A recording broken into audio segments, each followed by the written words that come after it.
Hello everyone, welcome back to Disha classes. उम्मीद करती हूँ मेरी मार्केटिंग की वीडियोस और कंटेंट आपको पसंद आ रहा होगा। ये वीडियोस आपको किसी न किसी एग्ज़ाम की प्रिपरेशन में या आपके बिजनेस को ग्रो करने में ज़रूर हेल्पफुल होंगी। स्टार्ट करते हैं आज का टॉपिक। आज हम डिस्कस करेंगे फिलिप कोटलर की बुक का चैप्टर नंबर 20 पार्ट 21। इस चैप्टर के अलावा फिलिप कोटलर की बुक के 9 चैप्टर्स हम दिशा क्लासेस पर कवर कर चुके हैं। आप मेरी मार्केटिंग की प्लेलिस्ट में जाके उन्हें देख सकते हैं। प्लेलिस्ट का लिंक मैं आपको वीडियो के एंड में प्रोवाइड करवा दूंगी। अगर आपको मेरी वीडियोस और कंटेंट अच्छा लगे तो प्लीज़ वीडियोस को ज़्यादा से ज़्यादा शेयर करें। अगर चैनल को सब्सक्राइब नहीं करा तो प्लीज़ चैनल को भी सब्सक्राइब कर लें। स्टार्ट करते हैं आज का टॉपिक। चैप्टर नंबर 20 हमारा है मैनेजिंग पर्सनल कम्युनिकेशंस। अगर हम पर्सनल कम्युनिकेशन मेथड्स की बात करें तो फिलिप कोटलर की बुक में 2 मेथड्स गिवन हैं। पहला है direct and database marketing, second है पर्सनल सेलिंग। इन दोनों ही मेथड्स को कैसे मैनेज किया जाता है, कैसे डिज़ाइन किया जाता है, ये हम डिटेल में डिस्कस कर रहे हैं चैप्टर नंबर 20 में। फर्स्ट मेथड को हम डिटेल में डिस्कस कर चुके हैं। हमने स्टार्ट कर रखा है सेकंड मेथड जो है पर्सनल सेलिंग। एक बार देख लेते हैं लास्ट टॉपिक हमने क्या स्टार्ट कर रखा है। हमने टॉपिक स्टार्ट कर रखा है designing the sales force. Company जब अपनी सेल्स फोर्स को डिज़ाइन करती है तो क्या क्या डिसीजंस कंपनी को लेने पड़ते हैं।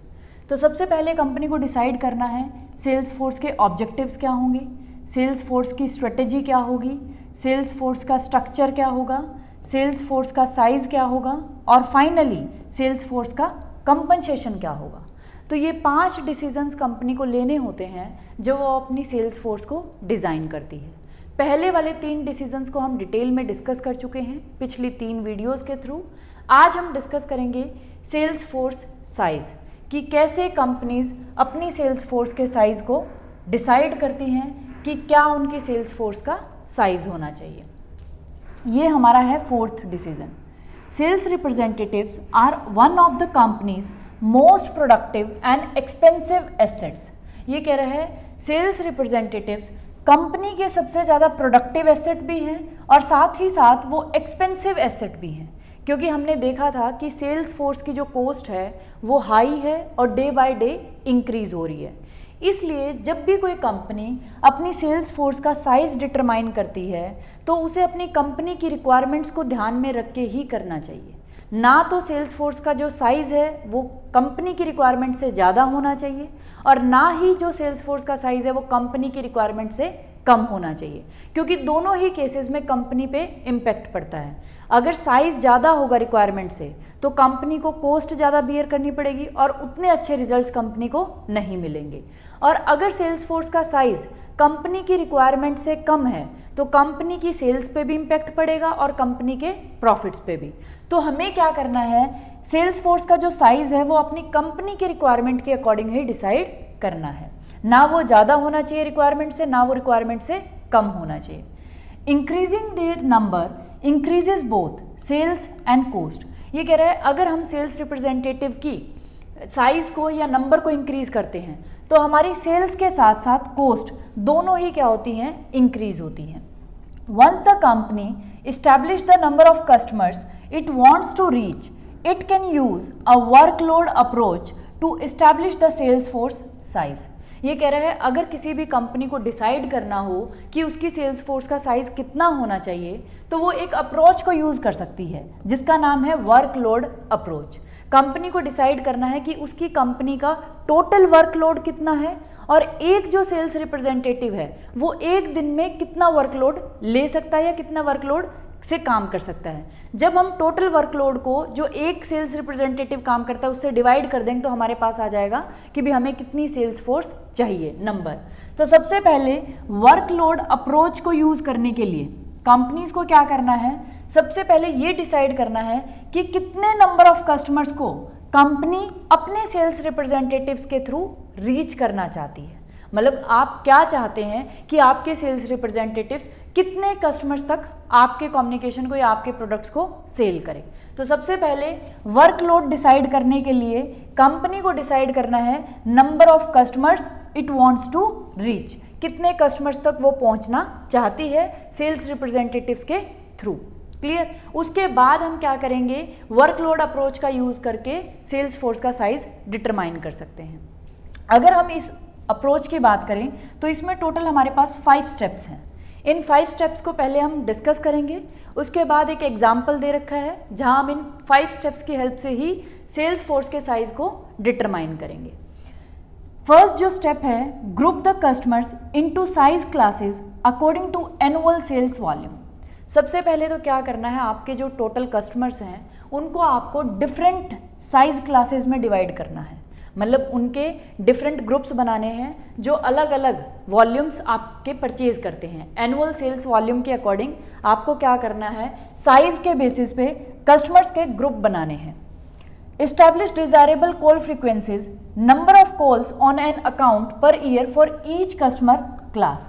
फिर आपको ये देखना है जो अलग अलग हमारे कस्टमर्स के ग्रुप बने हैं साइज के अकॉर्डिंग, सेल्स वॉल्यूम का जो साइज वो परचेज करते हैं उसके अकॉर्डिंग, फिर हमें देखना है कि हर एक क्लास के लिए कितनी कॉल फ्रीक्वेंसीज डिजायरेबल है। मतलब एक कस्टमर को जो एक क्लास में है उसको कितनी बार हमारा सेल्स रिप्रेजेंटेटिव मतलब एक साल में कॉल करता है या कितनी बार उसको कॉल करना पड़ता है एक कस्टमर को हर एक क्लास के। Multiply the number of accounts in each size class by the corresponding call frequency to arrive at the total workload for the country in sales call per year. उसके बाद आपको क्या करना है, जितने भी आपके कस्टमर्स हैं एक क्लास में, जो आपका साइज क्लास है उसमें जितने भी आपके कस्टमर्स हैं और उस क्लास साइज के लिए क्या कॉल की फ्रीक्वेंसी है उससे मल्टीप्लाई करके टोटल आपको वर्कलोड निकालना है। मान लो 2 क्लासेस हैं, उन दोनों क्लासेस में आपकी एक कॉल, फर्स्ट जो क्लास है उसके लिए जो कॉल की फ्रीक्वेंसी है कि भी कितने कस्टमर्स को कितनी बार कॉल करना पड़ता है, उससे टोटल जितने उस क्लास में कस्टमर्स हैं उनसे मल्टीप्लाई कर दो। साइड बाय साइड जो आपकी सेकंड क्लास है उसमें जितने कस्टमर्स हैं और एक को जितनी बार कॉल करना पड़ता है उससे मल्टीप्लाई करके आप ऐड कर दो, तो टोटल वर्कलोड आपके पास आ जाएगा। टेंशन मत लो, अगर समझ नहीं आ रहा एग्जाम्पल से बिल्कुल क्लियर हो जाएगा। Determine the average number of calls a sales representative can make per year. यहाँ हम पर ईयर का ही डाटा ले रहे हैं कि भी टोटल वर्कलोड कितना होगा। फिर आपको डिसाइड करना है कि भी एक जो सेल्स रिप्रेजेंटेटिव है वो एक साल में एवरेज कितनी नंबर ऑफ कॉल्स कर सकता है। क्लियर, ये भी हमने डिसाइड कर लिया। उसके बाद हम क्या करेंगे, divide the total annual calls required by the average annual calls made by a sales representative to arrive at the number of sales representatives needed. उसके बाद जो टोटल एनुअल कॉल्स आपको रिक्वायर्ड है, जो आपका टोटल वर्कलोड था, उसको आप डिवाइड कर दो एवरेज एनुअल कॉल्स एक सेल्स रिप्रेजेंटेटिव कितनी कर सकता है, तो आपके पास नंबर ऑफ सेल्स रिप्रेजेंटेटिव आ जाएगा कि आपको कितने रिप्रेजेंटेटिव्स चाहिए। जो मैंने आपको बताया था कि आप पहले टोटल वर्कलोड को डिसाइड कर लो कि आपकी कंपनी का वर्कलोड क्या है, फिर एक जो सेल्स रिप्रेजेंटेटिव है वो एक साल में कितना वर्क काम कर सकता है उससे डिवाइड करके टोटल वर्कलोड को कि भी इतना काम है, एक बंदा इतना करता है, तो हमें टोटल नंबर ऑफ पर्सन्स पता चल जाएंगे कि भी हमें कितने चाहिए। मैथ्स अगर आपको आता होगा तो इजीली आप इसको समझ जाएंगे। अब इसको हम एक्सप्लेन करते हैं एग्जाम्पल से। Suppose the company estimate it has 1000 A accounts and 2000 B accounts। 2 categories या 2 ग्रुप्स बना लिए, 2 क्लासेस हो गई। एक जो क्लास है उसमें 1000 कस्टमर्स हैं और जो B क्लास है कस्टमर्स की उसमें 2000 कस्टमर्स हैं इनके पास। टोटल कस्टमर्स हमने सेल्स वॉल्यूम के अकॉर्डिंग इनको डिवाइड कर लिया। A ग्रुप में 1000 कस्टमर्स हैं, B ग्रुप में हमारे पास 2000 कस्टमर के अकाउंट्स हैं। A account requires 36 calls a year. ये कह रहा है A जो अकाउंट है, A जो हमारी ग्रुप है उसमें एक साल में 36 कॉल्स चाहिए। मतलब फ्रीक्वेंसी कितनी होगी, एक कस्टमर को 36 टाइम्स एक सेल्स रिप्रेजेंटेटिव को कॉल करना पड़ता है सेल्स करने के लिए।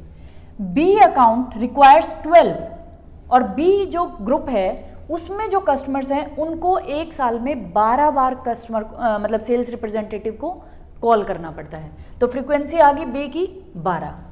सो the company needs a sales force that can make 60,000 sales calls. तो अब कंपनी को कितनी सेल्स फोर्स चाहिए जो 60,000 सेल्स कॉल्स कर सके। अब ये इन्होंने कैसे निकाला है,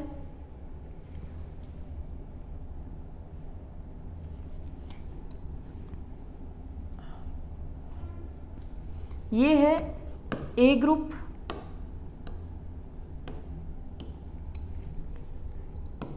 ए बी। ए में कितने कस्टमर्स थे 1000, बी जो कैटेगरी थी उसमें थे हमारे पास 2000 कस्टमर्स। एक कस्टमर को कॉल करने की जो पर ईयर में फ्रीक्वेंसी थी वो थी 36। यहाँ कितनी बार कॉल करना पड़ता था, 12 बार। एक कस्टमर को एक सेल्स रिप्रेजेंटेटिव एक साल में 12 बार कॉल करता था। यहाँ एक कस्टमर को एक सेल्स रिप्रेजेंटेटिव 36 बार कॉल करता था पूरे साल में। तो टोटल कितना वर्कलोड हुआ, तो इनका टोटल अगर हम इससे मल्टीप्लाई कर देंगे, इसको इससे कर देंगे, तो यहाँ आ जाएगा 36,000। और यहाँ अगर करेंगे तो 12 × 2 24,000। इन दोनों को अगर हम प्लस कर देते हैं कि दोनों ग्रुप्स में हमें कितना चाहिए, तो टोटल हमारे पास आ जाएंगी 60,000 कॉल्स पर ईयर हमें करवानी है। मतलब टोटल इतनी कॉल्स हमें सेल्स रिप्रेजेंटेटिव से करवानी है दोनों ग्रुप्स के लिए। इसमें जो टोटल कॉल्स होंगी 36 एक कस्टमर को करनी पड़ती हैं, तो 1000 कस्टमर हैं तो कितनी कॉल्स होगी 36,000।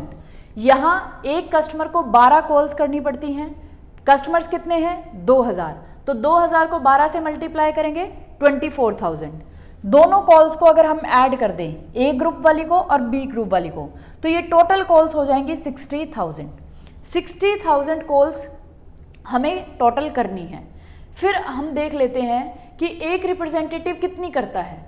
If the average full time representative can make 1000 calls a year, सिर्फ हमारा जो एक सेल्स रिप्रेजेंटेटिव है वो एवरेज अगर फुल टाइम काम करे तो 1000 कॉल्स कर सकता है एक साल में। टोटल हमें कितनी कॉल्स चाहिए पूरे साल में, हमें चाहिए 60,000 कॉल। लेकिन 60,000 कॉल में से एक सेल्स रिप्रेजेंटेटिव कितनी कॉल्स कर सकता है एक साल में 1000, तो टोटल हमें कितने चाहिए, तो हमें 60 रिप्रेजेंटेटिव्स चाहिए। तो ऐसे आप क्या कर सकते हो, द कंपनी नीड्स 60 रिप्रेजेंटेटिव्स। तो ऐसे करके आप फाइंड आउट कर सकते हैं कि कंपनी को कितने सेल्स रिप्रेजेंटेटिव या कितनी सेल्स फोर्स का साइज चाहिए। ऐसे करके आप डिटरमाइन कर सकते हो। ये है हमारी वर्कलोड अप्रोच कि पहले कंपनी को डिसाइड करना है कि भी उसकी कंपनी का टोटल वर्कलोड कितना है, फिर उसे डिसाइड करना है कि भी जो एक एवरेज सेल्स रिप्रेजेंटेटिव है वो एवरेज अगर काम करे फुल टाइम एक साल तो कितना वर्क कर सकता है। टोटल वर्क को एक सेल्स पर्सन के वर्क से हम डिवाइड कर देंगे तो टोटल नंबर ऑफ रिप्रेजेंटेटिव्स हमारे पास आ जाएंगे। ये था हमारा आज का टॉपिक। अगर आपको कोई भी डाउट हो तो आप मुझे कमेंट बॉक्स में कमेंट कर सकते हैं। Thank you for watching Disha classes. और जितने भी मेरे व्यूअर्स हैं उन सभी से बस एक ही रिक्वेस्ट है, प्लीज़ वीडियोस को ज़्यादा से ज़्यादा शेयर कर दिया करो, दिशा क्लासेस को ग्रो करने में हेल्प करें। क्योंकि पूरे यूट्यूब प्लेटफॉर्म पे कोई भी ऐसा चैनल नहीं है जो फिलिप कोटलर की बुक से मार्केटिंग सब्जेक्ट को पढ़ाए, और ऐसे लाइन टू लाइन पढ़ाना तो बहुत दूर की बात है। तो आप सभी से यही रिक्वेस्ट है, अगर आपको वीडियोस और कंटेंट अच्छा लग रहा है, हेल्पफुल लगता है, आपके एग्ज़ाम्स में हेल्प करता है, तो प्लीज़ वीडियोस को ज़्यादा से ज़्यादा शेयर करें ताकि चैनल ग्रो हो और ऐसा और भी सब्जेक्ट्स का कंटेंट मैं आपके लिए लेके आती रहूँ। Thank you for watching Disha classes. Channel को सब्सक्राइब ज़रूर कर लें अगर नहीं करा तो, और शेयर करते रहें वीडियोज़ को ज़्यादा से ज़्यादा। Thank you.